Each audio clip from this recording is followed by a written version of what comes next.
Hello student, स्वागत है आपका हमारे यूट्यूब चैनल अभी रॉय पीसीएम क्लासेस में। स्टूडेंट, आज फिर फिजिक्स विषय के अंतर्गत एक मोस्ट इम्पोर्टेंट टॉपिक पढ़ने वाले हैं जो कि बोर्ड एग्जाम के लिए बहुत ही इम्पोर्टेंट टॉपिक है। आज इस वीडियो में स्टूडेंट आज हम पढ़ने वाले हैं ट्रांसफार्मर के बारे में, जो कि 5 अंक में पूछा जाता है। कहता है कि ट्रांसफार्मर क्या है तथा इसका सिद्धांत बताइए। इसका सिद्धांत क्या होता है, क्रियाविधि क्या होती है, इसके बारे में पूछता है।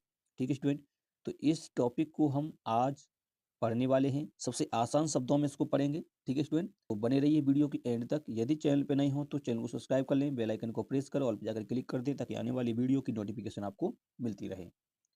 तो चलते हैं, वीडियो को स्टार्ट करते हैं। चलिए स्टूडेंट, ट्रांसफार्मर ट्रांसफार्मर क्या होता है, ट्रांसफार्मर के बारे में समझते हैं। ट्रांसफार्मर स्टूडेंट मैं आपको बताऊं, ट्रांसफार्मर जो होती है वो एक युक्ति होती है, यानी कि एक यंत्र होता है, एक उपकरण कह सकते हैं, एक यंत्र कह सकते हैं। ठीक है, ट्रांसफार्मर का काम होता है, आपने देखा होगा गांव कस्बे से बाहर ट्रांसफार्मर आपने रखा हुआ देखा होगा, बिजली घर पर देखा होगा। ट्रांसफार्मर का कार्य होता है केवल एसी जो प्रत्यावर्ती जो वोल्टता होती है या एसी करंट होता है उसको अप करना, यानी कि अधिक करना, या उसको कम करना। ठीक है, ट्रांसफार्मर का कार्य यही होता है कि ये प्रत्यावर्ती वोल्टता या प्रत्यावर्ती धारा को कम और ज़्यादा करता है। ठीक है नी, ये ट्रांसफार्मर होता है। ट्रांसफार्मर का काम यही होता है स्टूडेंट। ठीक है, तो ट्रांसफार्मर की अगर हम परिभाषा को लिखेंगे तो ऐसे लिखा जाएगा कि ट्रांसफार्मर एक ऐसी युक्ति है जो प्रत्यावर्ती वोल्टता को कम तथा ज्यादा करने का कार्य करता है। तो इस प्रकार की युक्ति को ही हम ट्रांसफार्मर कहते हैं। क्या कहते हैं? ट्रांसफार्मर कहते हैं। ठीक, ट्रांसफार्मर का जो कार्य होता है वो क्या होता है? वो होता है केवल प्रत्यावर्ती वोल्टता या प्रत्यावर्ती धारा को कम ज्यादा करना। ठीक है स्टूडेंट, यहाँ तक तो आपको क्लियर होगा। चलिए अब इसकी एक परिभाषा देखते हैं। चलिए स्टूडेंट, परिभाषा है इसकी, ट्रांसफार्मर एक ऐसी युक्ति है जो प्रत्यावर्ती वोल्टता को कम तथा ज्यादा करने का कार्य करता है। तो इस प्रकार की युक्ति को ट्रांसफार्मर कहते हैं। क्या कहते हैं? ट्रांसफार्मर कहते हैं। यानी कि प्रत्यावर्ती वोल्टता या प्रत्यावर्ती धारा को कम या ज्यादा करने का कार्य करता है, उसे हम कहते हैं ट्रांसफार्मर। क्या कहते हैं? ट्रांसफार्मर कहते हैं। ठीक है स्टूडेंट, अब बात आती है ट्रांसफार्मर कितने प्रकार के होते हैं।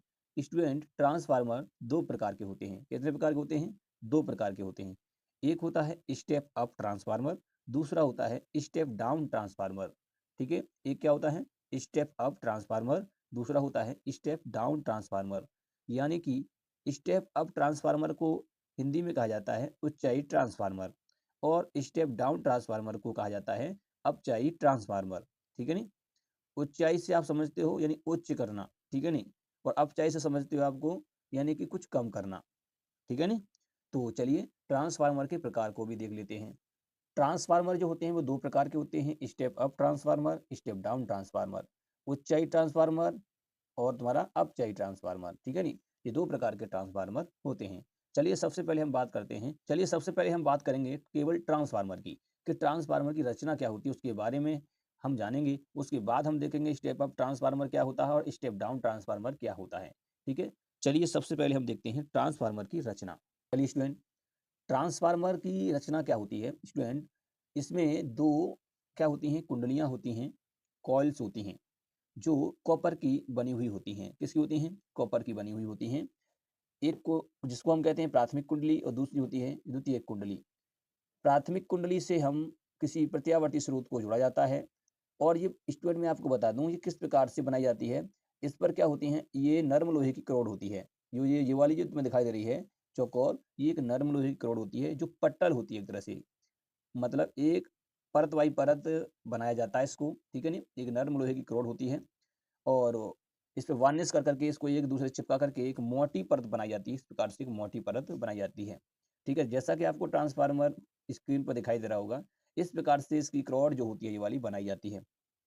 इसके बीच में कुचालक पदार्थ भर दिया जाता है। इसके बीच में क्या भर देते हैं? कुचालक पदार्थ। इसमें दो कॉइल्स होती हैं, एक होती है प्राथमिक कॉइल्स और एक होती है द्वितीयक कॉइल्स। प्राथमिक कॉइल्स से क्या करते हैं, इसमें प्रत्यावर्ती स्रोत को जोड़ा जाता है। यहाँ जैसे मतलब हम कह सकते हैं पावर स्टेशन से जो भी धारा आती है उसको यहाँ पर जोड़ा जाता है और यहाँ से उसे प्राप्त किया जाता है। तो स्टेप अप और स्टेप डाउन ट्रांसफार्मर केवल इन कुंडली पर ही आधारित होता है। ठीक है नहीं, प्राथमिक कुंडली में फेरों की संख्या क्या होगी? कम है इसमें, और इसमें क्या होता है? ज़्यादा होता है। यदि प्राथमिक कुंडली में फेरों की संख्या अगर कम होती है और द्वितीय कुंडली में ज़्यादा होती है, तो इसका मतलब ये है कि प्राथमिक कुंडली में जब धारा प्रवाहित करेंगे तो इसमें फ्लक्स की संख्या बढ़ जाएगी। जब फ्लक्स संख्या इसमें ज़्यादा बढ़ेगी तो द्वितीय कुंडली में प्रेरित विद्युत भागबल ज़्यादा होगा, ठीक है नी। तो इस प्रकार से ये वाला ट्रांसफार्मर जो तुम्हारा बनेगा वो बनेगा तुम्हारा उच्चाई ट्रांसफार्मर। यदि स्टूडेंट इस वाली में प्राथमिक कुंडली में फेरों की संख्या का ज़्यादा होती और इसमें कम होती तो ये बन जाता अपचाई ट्रांसफार्मर, क्योंकि फ्लक्स फिर कम होता है इसके अंदर तो प्रेरित विद्युत भागबल कम होता, तो ये वोल्टता कम हो जाती। तो इस कंडीशन में ऐसा ट्रांसफार्मर कहलाता तुम्हारा अपचाई ट्रांसफार्मर। तो चलिए संरचना में आपको क्या लिखना है, आपको कुछ नहीं लिखना है, जो मैं बता रहा हूँ उसी को लिखना है। वैसे भी मैं लिख के लेके आता हूँ, आप देख सकते हैं, इसी प्रकार से आपको बोर्ड में लिखना है। तो रचना में लिखेंगे ट्रांसफार्मर में दो कुंडलियां होती हैं, एक प्राथमिक कुंडली तथा दूसरी द्वितीयक कुंडली होती है, जो नर्म लोहे की बनी होती है, जिसे क्रोड कहते हैं। क्या कहते हैं इसको? हम क्रोड कहते हैं, जो नर्म लोहे की बनी होती है, ठीक है नी। इन दोनों कुंडलियों को कॉपर तार को लपेट कर बनाया जाता है, कॉपर तार को लपेट करके बनाया जाता है इन दोनों कुंडलियों को, ठीक है नी। और दोनों कुंडलियों के मध्य में कुछ अलग पदार्थ भर दिया जाता है। बस इतना ही लिखना है आपको, और कुछ नहीं लिखना है। और आपको ये डायग्राम बना देना है, आपको ये वाला डायग्राम बना देना है, ठीक है स्टूडेंट। अब हम बात करते हैं अपचाई ट्रांसफार्मर की। किसकी? अपचाई ट्रांसफार्मर। जैसे मैंने बता दिया, प्राथमिक कुंडली में क्या होता है, फेरों की संख्या जो होती है वो ज्यादा होती है, और तुम्हारी द्वितीय कुंडली फेरों की संख्या क्या होती है, कम होती है। तो ऐसा ट्रांसफार्मर वोल्टता को कम करता है, तो इसलिए इसे अपचाई ट्रांसफार्मर कहते हैं। तो चलिए एक बार इसको देख लेते हैं। अपचाई ट्रांसफार्मर, इस ट्रांसफार्मर की प्राथमिक कुंडली में फेरों की संख्या ज्यादा तथा द्वितीय कुंडली में फेरों की संख्या कम होती है, अर्थात यह प्रत्यावर्ती वोल्टता को कम करता है। यानी कि अपचाई ट्रांसफार्मर जो होता है वो प्रत्यावर्ती वोल्टता को कम करने का कार्य करता है। क्यों करता है? क्योंकि इसमें प्राथमिक कॉइल्स जो होती है, प्राथमिक कुंडली जो होती है उसमें फेरों की संख्या ज्यादा होती है, और द्वितीयक में कुंडली में फेरों की संख्या कम होती है। इस कारण से क्या होता है कि ये अपचाई ट्रांसफार्मर बन जाता है। क्या बन जाता है? अपचाई ट्रांसफार्मर। चलिए इसे चित्र से समझते हैं। आप देख सकते हैं कि यहाँ पर मैंने ट्रांसफार्मर को कुछ इस प्रकार से दिखाया है। यहाँ पर बीच में वही वही भाग है, इसमें पदार्थ भर दिया है, कुछ अलग पदार्थ ये दिखाई दे रहा है, ये कुछ अलग पदार्थ भरा है। ये प्राथमिक कुंडली है, ये द्वितीय कुंडली है। यहाँ से हम निवेशी वोल्टता यानी कि कोई भी धारा को प्रवाहित कराते हैं या वोल्टता को प्रवाहित कराते हैं, प्रत्यावर्ती वोल्टता को, ठीक है नी। तो यहाँ पे आप देख सकते हैं इसमें कितने फेरे हैं, बहुत ज्यादा फेरे हैं, परंतु इस वाली कुंडली में फेरों की संख्या बहुत कम है, ठीक है नी। तो ये निर्गत वोल्टता होती है, यहाँ से हमें निर्गत वोल्टता प्राप्त होती है जो हमारे घरों में आती है, ठीक है नी। तो इस प्रकार आप देख सकते हैं कि इसमें जब फेरों की संख्या ज्यादा होगी और इसमें कम होगी, तो यहाँ पर चुंबकीय क्षेत्र ज्यादा होगा, और ये चुंबकीय जब इसमें से गुजरेगा तो इसमें फ्लक्स तो बहुत कम होगा, क्योंकि फेरों की संख्या ही कम है तो फ्लक्स में भी परिवर्तन बहुत कम होगा। तो इस कारण से इसमें प्रत्यावर्ती वोल्टता का मान कम हो जाएगा। यहाँ पे वोल्टता ज्यादा आएगी तो वो कम प्राप्त होगी हमें, ठीक है नी। तो इस प्रकार का ट्रांसफार्मर जो होता है वो तुम्हारा अपचाई ट्रांसफार्मर कहलाता है। इसमें प्रथम कुंडली में या प्रथम प्राथमिक कॉइल्स में फेरों की संख्या बहुत कम होती है, सॉरी ज्यादा होती है, और द्वितीय कुंडली में क्या होती है, फेरों की संख्या ज्यादा होती कम होती है। तो इस प्रकार का जो ट्रांसफार्मर तुम्हारा होता है अपचाई ट्रांसफार्मर कहलाता है, ठीक है स्टूडेंट। ऐसा ट्रांसफार्मर आपको कहाँ पर मिलेगा? जैसे आपने देखा है चार्ज वगैरह देखा है, चार्ज के अंदर होता है, चार्ज हो गया तुम्हारा, ठीक है नी। ये क्या करता है कि वोल्टता को कम कर देता है, ठीक है नी। ऐसा ही हमारे गांव कस्बों से बाहर लगा होता है, वो कैसा ट्रांसफार्मर होता है? अपचाई ट्रांसफार्मर होता है, वोल्टता को कम ही करके देता है। क्योंकि 11,000 वोल्टेज की लाइट जब हमारे 11,000 की लाइन जो होती है वो ट्रांसफार्मर पे आती है, तो 11,000 लाइन हमारे घर के अंदर प्रवेश तो नहीं कर सकती। तो इसलिए वहाँ पर हमारे घर में केवल 420 वोल्टेज जो होते हैं, 350 वोल्टेज या 450 वोल्टेज की लाइट ही आती है। वो कहाँ कैसे आती है? वो अपचाई ट्रांसफार्मर के ही द्वारा आती है, वो इतनी ही लाइट को देता है, ठीक है नी। अब हम बात करते हैं उच्चाई ट्रांसफार्मर की। उच्चाई ट्रांसफार्मर क्या होगा? ठीक इसका विपरीत होता है। क्या होता है? विपरीत होता है। इसमें कम होगा फेरों की संख्या, इसमें ज्यादा होगी, ठीक है। उच्चाई ट्रांसफार्मर, स्टेप अप ट्रांसफार्मर कहते हैं इसे इंग्लिश में। इस ट्रांसफार्मर की प्राथमिक कुंडली में फेरों की संख्या कम तथा द्वितीय कुंडली में फेरों की संख्या अधिक होती है, अर्थात यह वोल्टता को ज्यादा करता है। क्या करता है? ये वोल्टता को ज्यादा करता है, वोल्टता को ज्यादा करता है, इसलिए इसे हम कहते हैं उच्चाई ट्रांसफार्मर। इसकी प्राथमिक कुंडली में, प्राथमिक कॉइल्स में फेरों की संख्या होती है कम, प्राथमिक कुंडली में फेरों की संख्या कितनी होती है? कम होती है, और तुम्हारी द्वितीय कुंडली जो होती है उसमें फेरों की संख्या ज्यादा होती है। तो इस कारण से आप देख सकते हैं जब इसमें चुंबकीय क्षेत्र कम होगा, परंतु यही चुंबकीय क्षेत्र जब इसमें से गुजरेगा फ्लक्स रेखाएं, तो ज्यादा फ्लक्स होगा इसके अंदर से, क्योंकि संख्या बढ़ चुकी है फेरों की। तो इस कारण से क्या होगा, यहाँ फ्लक्स संख्या ज्यादा होगी, और ज्यादा होने के कारण यहाँ प्रेरित विद्युत भागबल भी ज्यादा होगा, तो वोल्टता बढ़ जाएगी। क्या हो जाएगी? वोल्टता बढ़ जाएगी, ठीक है।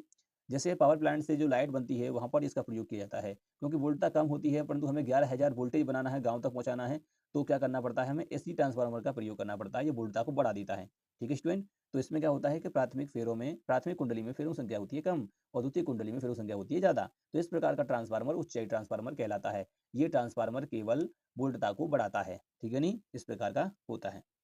तो अब हम बात करेंगे, यानी कि प्राथमिक फेरों की, इसमें प्राथमिक कुंडली में फेरों संख्या क्या होती है? कम होती है, दूसरी कुंडली में ज्यादा होती है फेरों संख्या, ठीक है नी। इसलिए मैंने यहाँ पर इस प्रकार से लिखा है। अब हम बात करते हैं इसके सिद्धांत की। तो स्टूडेंट ये सिद्धांत किस पे काम करता है? आपको दिखाई दे रहा होगा कि इसमें चुंबकीय क्षेत्र उत्पन्न हो रहा है। ये चुंबकीय क्षेत्र जब इसमें से गुजरा तो यहाँ फ्लक्स हो रहा है। तो ये घटना क्या है? ये घटना है अन्योन्य पीरियड की, यानी कि दूसरी कुंडली प्रेरित हो रही है, ठीक है नहीं? इससे संपर्क में तो नहीं है, परंतु फिर भी प्रेरित होकर के यहाँ पर क्या हो रहा है, इसमें वोल्टता प्राप्त हो रही है। तो इसका मतलब पीरियड की घटना हो रही है। कौन से पीरियड की घटना हो रही है? अन्योन्य पीरियड। आपने पढ़ लिया है, इससे पहले मैंने आपको पढ़ाया है, ठीक है नहीं? तो अन्योन्य पीरियड क्या होता है कि जब हम किसी कुंडली में धारा प्रवाहित करते हैं तो दूसरी कुंडली उसके पास रखी होती है, वो भी प्रेरित हो जाती है। तो इस प्रकार की घटना को अन्योन्य पीरियड कहते हैं, ठीक है नहीं? तो अन्योन्य पीरियड के सिद्धांत पर कार्य करता है ये हमारा ट्रांसफार्मर जो होता है, ठीक है नहीं? तो चलिए इसका सिद्धांत देख लेते हैं किस प्रकार से आपको लिखना है। सिद्धांत में आपको लिखना है कि ट्रांसफार्मर अन्योन्य पीरियड के सिद्धांत पर कार्य करता है। जब प्राथमिक कुंडली में धारा प्रवाहित की जाती है तो द्वितीय कुंडली में अन्योन्य पीरियड के कारण प्रेरित विद्युत वाहक बल उत्पन्न हो जाता है। यानी कि ऐसा ही तो होता है, प्रथम कुंडली में हम धारा प्रवाहित करते हैं तो दूसरी कुंडली में फ्लक्स में परिवर्तन होता है, इससे प्रेरित विद्युत वाहक बल उत्पन्न हो जाता है। तो अन्योन्य पीरियड की घटना होती है, ठीक है नहीं? तो ये होता है इसका सिद्धांत। जब ट्रांसफार्मर अन्योन्य पीरियड के सिद्धांत पर कार्य करता है। जब प्राथमिक कुंडली में धारा प्रवाहित की जाती है तो द्वितीय कुंडली में अन्योन्य पीरियड के कारण प्रेरित विद्युत वाहक बल उत्पन्न हो जाता है। यही स्टूडेंट इसका सिद्धांत होता है, ज़्यादा बड़ा सिद्धांत नहीं होता है। अब हम बात करते हैं इसकी गणना की बात करते हैं, थोड़ी-सी गणना से देखते हैं कि गणना किस प्रकार से, कि ये कार्य क्रिया विधि क्या होती है, उस क्रिया विधि में इसको लिख सकते हैं। ठीक है स्टूडेंट? गणना करते हैं इसकी हम। गणना हम यहाँ पर फैराडे के नियम के अनुसार करेंगे। फैराडे का नियम हमने पढ़ ही लिया है। अगर आपने नहीं पढ़ा है तो जाके पढ़ लें, क्योंकि बहुत ही इंपॉर्टेंट है, 5 अंक का पूछा जाता है। तो गणना में हम देखेंगे कि माना प्राथमिक कुंडली में फेरों की संख्या हम N1 मान लेंगे, तथा द्वितीय कुंडली में फेरों की संख्या मानेंगे हम N2, ठीक है नहीं? तो हमने यहाँ पे 2 कुंडलियाँ ली हैं, 2 कुंडली होती है ट्रांसफार्मर के अंदर, और उसमें फेरों की संख्या N1 N2 हमने मान लिया है। अब स्टूडेंट यहाँ फैराडे का नियम लगाएँगे। फैराडे के नियम से अगर हम प्रथम कुंडली में धारा प्रवाहित करते हैं तो फ्लक्स उसमें जो होगा प्रथम कुंडली में प्रेरित विद्युत वाहक बल, फैराडे के द्वितीय नियम से, तो प्रेरित विद्युत वाहक बल जो होगा वो होगा माइनस का N1 d∅/dt। ये फैराडे के नियम से आया है, ठीक है नहीं? अब ये हो गया, तो इसको समीकरण फर्स्ट नाम दे देंगे। और दूसरी के लिए अगर हम बात करेंगे तो दूसरे के लिए क्या हो जाएगा, प्रेरित विद्युत वाहक बल यहाँ पर लेंगे हम E2, और यहाँ से तुम्हारा हो जाएगा माइनस N2 d∅/dt, ठीक है नहीं? इस प्रकार से यहाँ पर तुम्हारा 2 समीकरण हो जाएंगे। अब हम क्या करेंगे, समीकरण सेकंड से भाग लगा देंगे। जब भाग लगाएंगे तो क्या आएगा आप देख सकते हैं। जब इसमें भाग लगाया जाएगा समीकरण फर्स्ट में समीकरण सेकंड से भाग करेंगे तो प्राप्त होगा E1/E2 बराबर हो जाएगा माइनस की N1 d∅/dt और N2 d∅/dt। यहाँ से d∅/dt आपस में कट जाएगा ऊपर नीचे से, ठीक है नहीं? तो माइनस से माइनस कट जाएगा तो N1/N2 रह जाएगा नीचे। क्या रह जाएगा? N1/N2।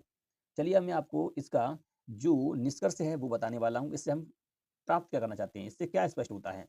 चलिए स्टूडेंट, यहाँ पे आप देख सकते हैं कि यहाँ पर कट करके क्या रह गया, N1/N2, और यहाँ E1/E2 रह गया। यानी कि प्रेरित विद्युत वाहक बल पहली कुंडली का और प्रेरित विद्युत वाहक बल दूसरी कुंडली का।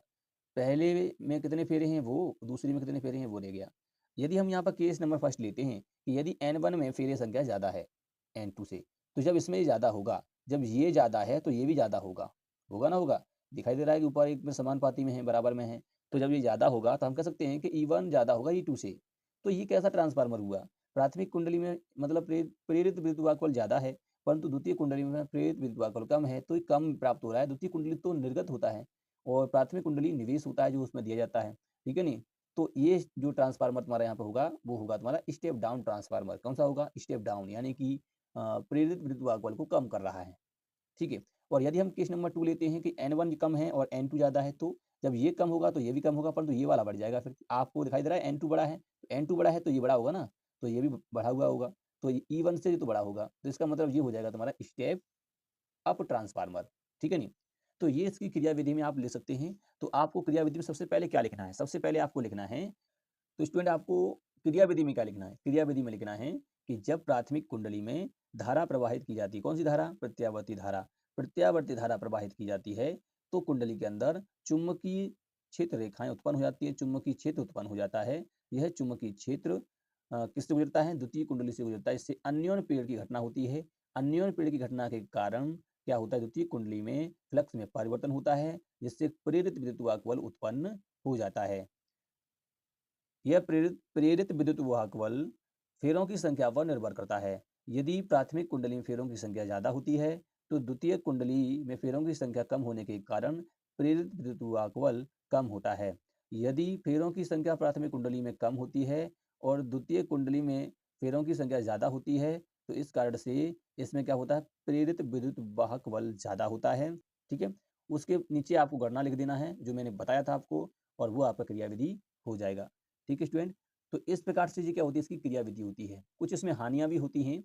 इसमें कौन-कौन सी हानियाँ होती हैं? ताम्र हानि होती है, भ्रमर धारा हानि होती है और शैथिल्य हानि होती है। ये 3 प्रकार की इसमें हानियाँ होती हैं, जो आपको पूछ ले तब लिखना है, नहीं तो नहीं लिखना है। ठीक है स्टूडेंट? तो उम्मीद करते हैं ये होता है आपका ट्रांसफार्मर, जो कि आपको बोर्ड एग्जाम में इसी प्रकार से लिखना है। तो उम्मीद करते हैं आपको समझ में आ चुका होगा।